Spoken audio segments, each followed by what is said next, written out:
اپنا، ہندی ہے ہم وطن ہے ہندوستان ہمارا۔ آج کے اجلاس کے روح رواں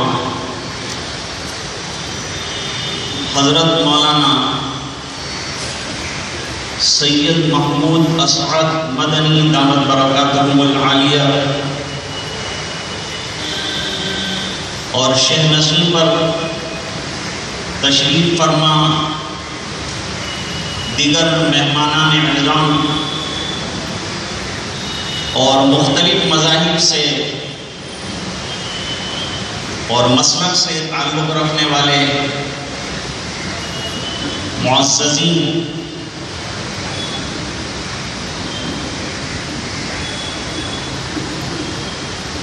ایک باغ سجایا جاتا ہے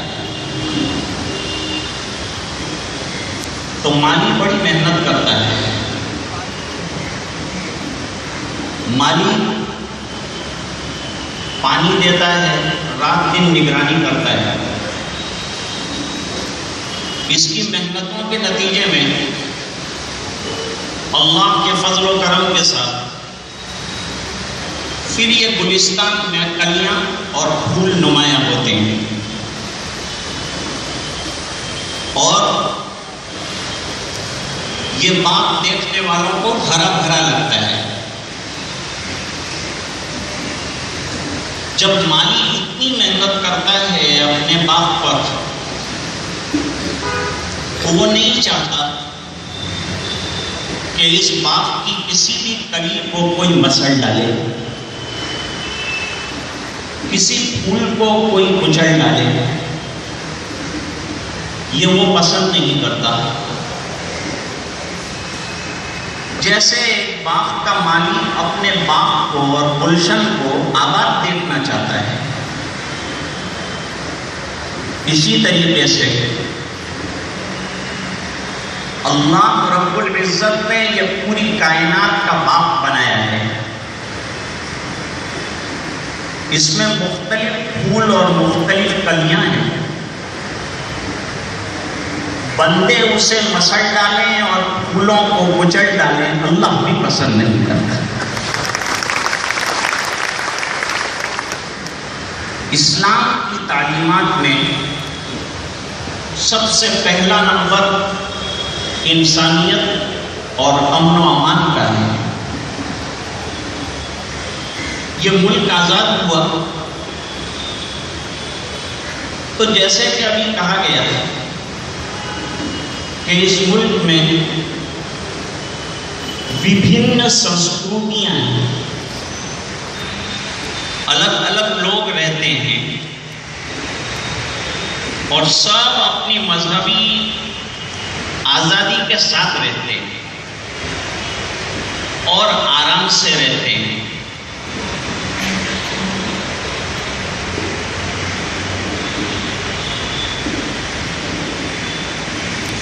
یہ ثابت امر ہے۔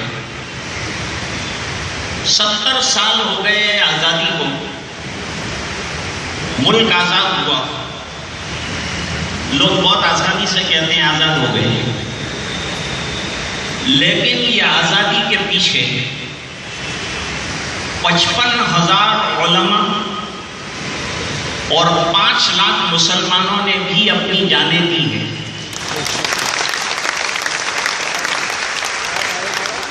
دیش پر جتنا حق دوسری قوموں کا ہے اتنا ہی حق مسلمانوں کا بھی ہے۔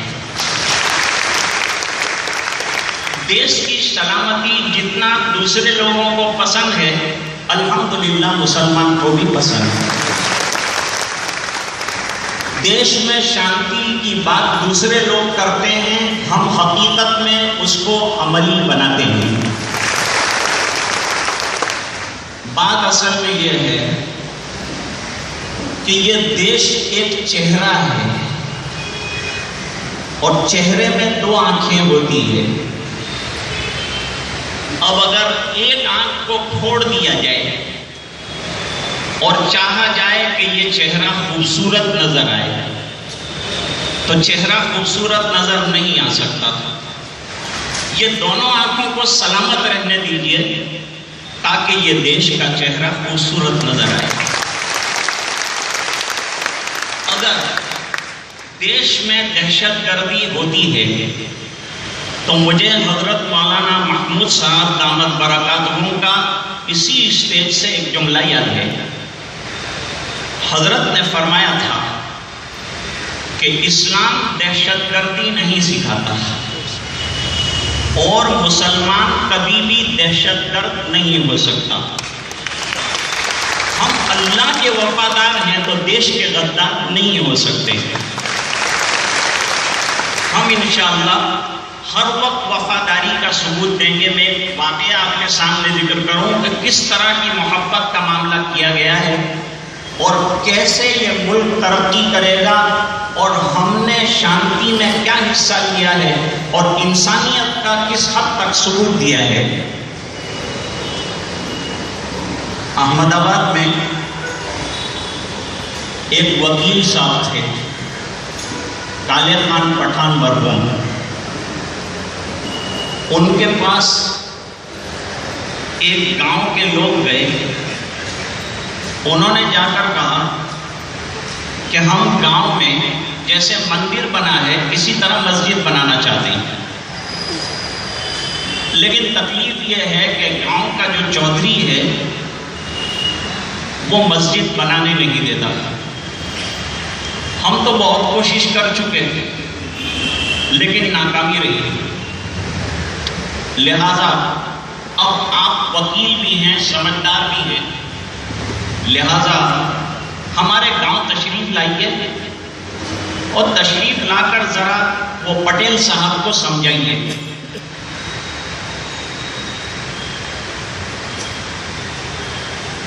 وکیل صاحب داڑھی میں اور ٹوپی میں اور کرتے میں ہیں، حالانکہ ہائی کورٹ کے وکیل ہیں۔ داڑھی خطرے کا نشان نہیں ہے، سلامتی کا نشان ہے۔ پگڑیاں سلامتی کا نشان ہے، خطروں کا نشان نہیں ہے۔ ابھی کتنے مہاپروش یہاں آئے تھے، سب نے کرتا پیجامہ پہنا تھا، پھر ایک کرتا پیجامہ پہننے والوں کو دہشت گرد کیسے کہہ سکتے ہیں؟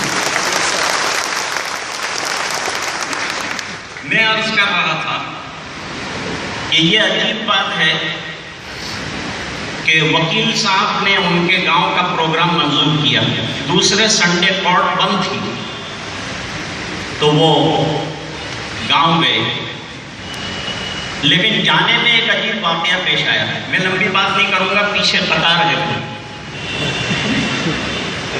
لیکن یہ بات پوری کرتا ہوں۔ فرماتے ہیں کہ جب بس میں چڑھے تو بس میں ایک عورت کھڑی تھی، اس کی گود میں بچہ تھا، پوری بس بھری ہوئی تھی، حضرت بیٹھ گئے، لیکن دیکھا کہ غیر مسلمہ لڑکی جو ہے اپنے بچے کو لے کر ادھر ادھر جھونکے کھا رہی ہے۔ بس میں اور بھی غیر مسلم بیٹھے ہوئے تھے، جوان لوگ بیٹھے ہوئے تھے، گاؤں جا رہے تھے۔ حضرت اٹھ گئے، پٹھان صاحب نے وہ لڑکی کو بٹھایا، اس نے کہا آپ تو مسلم ہیں، آپ ایسا کام کرتے ہیں؟ انہوں نے جواب دیا کہ مسلم اصل میں یہی کام کرتے ہیں۔ اس کے بعد اب وہ لڑکی نے سوال کیا کہ اتنی بھری ہوئی بس میں کسی میں اتنی انسانیت یہ جوانوں میں نہیں تھی کہ کم سے کم مجھے بٹھا دیتا، خود کھڑا رہتا، جبکہ وہ دیکھ رہا تھا کہ میری گود میں بچہ بھی ہے اور مجھے گر جانے کا خطرہ بھی ہے۔ اس کے باوجود جو ہے کوئی کھڑا نہیں ہوا، حالانکہ یہ سب میرے گاؤں کے جانے پہچانے لوگ ہیں۔ ان کی انسانیت کہاں چلی گئی، ان کی مانوتا کہاں چلی گئی؟ آپ تو مسلمان ہیں، آپ نے مجھے بیٹھنے کی جگہ دے دی، انکل آپ کہاں جائیں گے؟ جواب دیا بیٹا میں ایک گاؤں جا رہا ہوں۔ گاؤں کا نام بتایا تو لڑکی نے کہا میں بھی وہیں جا رہا ہوں، میں بھی وہیں جا رہی ہوں۔ اچھا آپ وہاں کس کے یہاں جائیں گے؟ تو جو نام بتایا وہ لڑکی کے باپ کا نام تھا۔ وہ گاؤں کا جو پٹیل اور چودھری ہے اس کے پاس جا رہے تھے. کہا وہاں کیا تکلیف ہے آپ کو, ان سے کیوں ملنا ہے؟ کہا وہ مسجد نہیں بنانے دیتے, میں ذرا ان سے ریکویسٹ کروں گا. کہا وہ میرے فادر ہوتے ہیں, آپ آئیے اور ضرور میرے گھر آئیے. گھر پر گئی, لے گئی, بٹھایا اور پٹھان صاحب کی انسانیت اور مانوتا کی بات اس کے سامنے رکھی, باپ کے سامنے, کہ جن مسلمانوں کی دشمنی رات دن تم کر رہے ہو, ان کی انسانیت کی انتہا یہ ہے کہ تمہارے آدمی نے بٹھایا نہیں اور اس نے بٹھایا. تمہارے نوجوانوں نے میرے بچے کا خیال نہیں کیا اور اس نے میرے بچے کا بھی خیال کیا. وہ جوان تھے اور انہوں نے کھڑا ہونا گوارا نہیں کیا, اور وہ بوڑھا تھا اور اس نے بیٹھ جانے کے بجائے کھڑے رہنا گھنٹوں تک پسند کیا. آپ سے ریکویسٹ لے کر آئے ہیں, بات کرنے کے لیے آئے ہیں, آپ دیکھیے, بات کیجیے. باپ کی آنکھ میں آنسو آ گئے کہ مسلمان کس شان کا ہوتا ہے, ایسی انسانیت اور ایسی مانوتا اور ایسی شانتی اور ایسی محبتوں کا برتاؤ کرتا ہے. آئے دنیا میں بہت پاک مکرم بن کر, آئے دنیا میں بہت پاک مکرم بن کر, کوئی آیا نہ مگر رحمت عالم بن کر. اللہ نے تاجدار مدینہ جناب رسول اللہ صلی اللہ علیہ وسلم کو وشو کی شانتی کا گرو بنا کے بھیجا. پوری دنیا کی شانتی کی بات ہے, خالی دیش کی شانتی کی بات نہیں ہے. جمعیت نے ہمیشہ کوشش کی ہے. حضرت مدنی رحمت اللہ علیہ گاندھی جی کے ساتھ رہے, نہرو جی کے ساتھ رہے, مولانا آزاد بھی رہے. اس دیش کو اگر کوئی برباد کرنا چاہتا ہوگا تو قربانیاں ہماری بھی ہے, ہم اس دیش کو برباد ہونے نہیں دیں گے. یہ سب کوششیں اسی لائن کی ہے. اللہ تعالیٰ ہمیں سمجھنے کی توفیق عطا فرمائے. میں کہہ رہا تھا کہ وہ پٹیل جو تھا اس نے کہا کہ بس ہو گیا گرو جی, آپ آئے ہیں, آپ کون دھرم گرو ہیں؟ انہوں نے کہا نہیں, میں تو وکیل ہوں ہائی کورٹ کا, اور ہائی کورٹ میں کام کرتا ہوں, وہاں کا اچھا وکیل اور ایڈوکیٹ مانا جاتا ہوں. تو وہ پٹیل نے عجیب بات کی. پٹیل نے کہا کہ آپ کیا چاہتے ہیں؟ جواب دیا کہ میں چاہتا ہوں کہ یہاں مندر ہے تو قریب میں ایک مسجد بھی بن جائے. گاؤں والے مسجد کا تقاضا رکھتے ہیں, اگر آپ اجازت دے دیں تو ہم یہاں مسجد کی بنیاد ڈالیں. پٹیل نے کہا آپ کی مانوتا کو دیکھتے ہوئے, میری لڑکی کے ساتھ آپ کا برتاؤ دیکھتے ہوئے, آپ کی انسانیت کو دیکھتے ہوئے, میں اس بات کا آپ کو بھروسہ دلاتا ہوں کہ آپ کو آنا نہیں پڑے گا. کل سے جہاں آپ بتائیں گے وہاں مسجد بننا شروع ہو جائے گی, اور مسجد بنے گی تو افتتاح کے لیے میں آپ کو بلاؤں گا. میں کھڑا رہ کر خود جو ہے مسجد بناؤں گا. انسانیت اور محبت سے ایک ہی جگہ پر مندر بھی بنا, مسجد بھی بنی. وبھن سنسکرتیوں کے اس دیش میں سب کو مل کر ساتھ چلنا ہے. یہی جمعیت کا پیغام ہے. دہشت گردی کا نام و نشان نہیں ہے. شانتی کے لگاتار یکے بعد دیگرے جلسے ہوتے جا رہے ہیں, پیغام دیا جا رہا ہے, بہترین پروگرام دیا جا رہا ہے. اللہ تعالیٰ ہمیں انسانیت محبت کے ساتھ رہنے اور دہشت گردی کے خلاف ہمیشہ آواز اٹھانے کی توفیق عطا فرمائے. وآخر دعوانا ان الحمدللہ رب العالمین. بھارت ماتا. حضرت مولانا قاری رشید احمد احمدی, حضرت مولانا محمود اسعد مدی قائد ملت, حضرت مولانا محمود مفتی محمد باولی, حضرت مولانا رفیق احمد بلودوی, حضرت سراج الدین ندوی اجمیری پیرزادہ صاحب,